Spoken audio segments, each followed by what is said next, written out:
गौरीसरनि गुरमुआव 46 kilogram गांजा बोखांदों।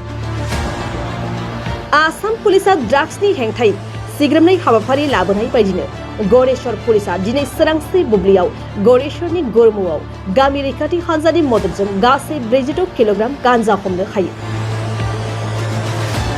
Police आरो गामि रैखाथि हान्जानि मददजों गुरमुआव सिग्रोमनाय हाबाफारि लानाय समाव गांजाजों लोगोसे गंनै गारिखौबो बोखांनो हायो।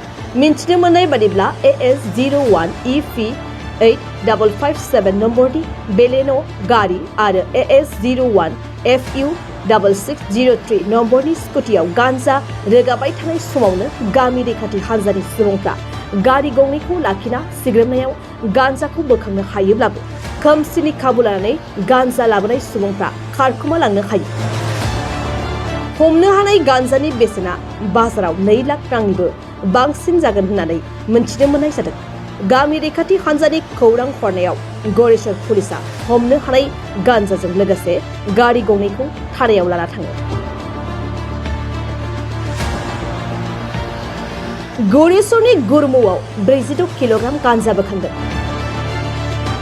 आसाम पुलिसा ड्राग्सनि हेंथायै सिग्रोमनाय हाबाफारि लाबोनाय बायदिनो गौरेश्वर पुलिसा दिनै सोरांसि बुब्लियाव गौरेश्वरनि गुरमुआव गामि रैखाथि हान्जानि मददजों गासै 46 किल'ग्राम गांजा हमनो हायो।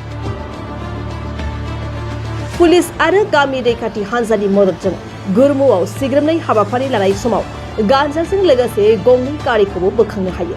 मिन्थिनो मोननाय बादिब्ला AS01 EP 8557 नम्बरनि बेलेन' गारि आरो AS01 FU 6603 नम्बरनि स्कुटियाव गांजा रोगाबाय थानाय समावनो गामि रैखाथि हान्जानि सुबुंफ्रा गारि गंनैखौ लाखिना सिग्रोमनायाव गांजाखौ बोखांनो हायोब्लाबो खोमसिनि खाबु लानानै गांजा लाबोनाय सुबुंफ्रा खारखुमा लांनो हायो। हमनो हानाय गांजानि बेसेना बाजाराव 2 लाख रांनिबो बांसिन जागोन होननानै मिन्थिनो मोननाय जादों। गामि रैखाथि हान्जानि खौरां हरनायाव गौरेश्वर पुलिसा हमनो हानाय गांजाजों लोगोसे गारि गंनैखौ थानायाव लाना थाङो।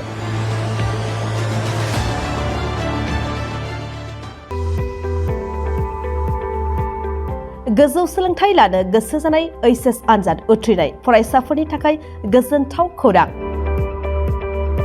जारागुरिनि गबिन्द बसुमतारी कलेजाव BSAT सेमेस्टारनि थाखाय फरायसाफोरनि मुं थिसननाया सोलिगासिनो। 2024-25 सोलोंथाइ बोसोरनि थाखाय BSAT सेमेस्टारनि मुं थिसननाया सोलिगासिनो दं गबिन्द बसुमतारी कलेजाव। बड'लेण्ड मुलुगसोलोंसालिजों गनायथि जानाय क'क्राझार जिल्लानि गसाइगाव महकुमानि सिङाव थानाय जारागुरिनि गबिन्द बसुमतारी कलेजा फरायसाफोरनि थाखाय एसेल' फिसावनो फरायसाफोरनि थाखाय मुं थिसननाय खाबु लानानै फैदों। गिबि मुं थिसनगोन 100 फरायसाफोरनि थाखाय माखासे स्पेशल अफारजों लोगोसे गुबुन गुबुन रोखोमनि बेसेन होनाङै क्लासफोर जेरै spoken English, self defence, computer कर्सनि खाबुजों लोगोसे फरायसाफोरनि कलेजाव थांलाय फैलायनि थाखाय बेसेन होनाङै बास सिबिथायनि खाबु होनाय जायो। गबिन्द बसुमतारी कलेजा फरायसाफोरा गावनि गोसो बायदियै साबजेक्टफोरखौ सायख'नानै लानो हागोन।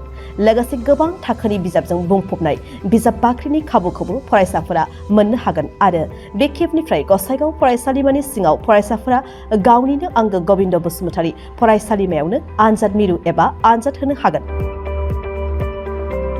बेनिखायनो गोदानै HS आनजाद उथ्रिनाय फरायसाफोरा गबिन्द बसुमतारी फरायसालिमायाव बाङाय बेसेनावनो एडमिसन लानानै गोबां खाबुफोरजों गोजौ आरो गोग्गो सोलोंथाइनि खाबुखौ लादो। बांसिन मिन्थिनो थाखाय 9101784754 7002271929 97066808878 मबाइल नम्बराव फोनांजाब खालामदो।